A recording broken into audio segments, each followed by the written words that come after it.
Hi, I'm Dr. Beth Oreo, pelvic floor physical therapist, and I'm here to talk to you today about breathing and how that relates to your pelvic floor function.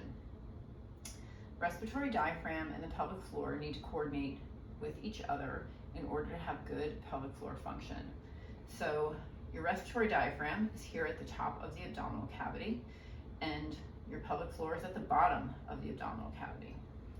When we breathe, our respiratory diaphragm drops down to pull air into our lungs. Our pelvic floor is beneath that, under all the organs, and when our respiratory diaphragm drops down, it pushes all our organs down into our pelvic floor. So if our pelvic floor does not coordinate with that and drop down and move with that, we're going to have an increase in pressure as our respiratory diaphragm pushes those organs downward. Our body does not like increase in pressure or decrease in pressure. It likes pressures to stay the same in those closed compartments. So if we just have our respiratory diaphragm pushing down, our pelvic floor doesn't coordinate with it and move with it, then we're going to have an increase in pressure, and that's going to give us an increase in pain. And that pain could be in our pelvic floor, it could be in our back, it can be really anywhere in this region.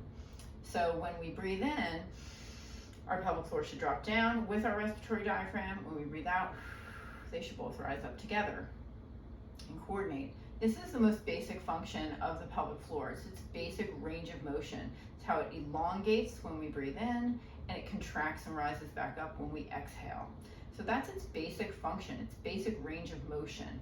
So if it cannot perform that effectively and successfully, it's not going to be able to perform for you for your higher level functional activities, such as exercise or maintaining continence, anything. It needs to be able to do its most basic function.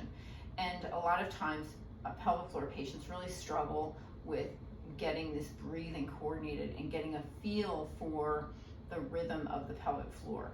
So I really encourage my patients to spend a lot of time in the beginning really focusing on their breathing and getting that rhythm down, because nothing else works if the breathing is not working well. So I encourage everyone to really work on that.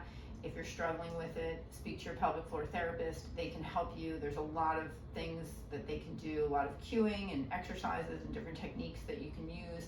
Visualizations are very important to visualize the pelvic floor moving so that you can't actually see it, and really work on it.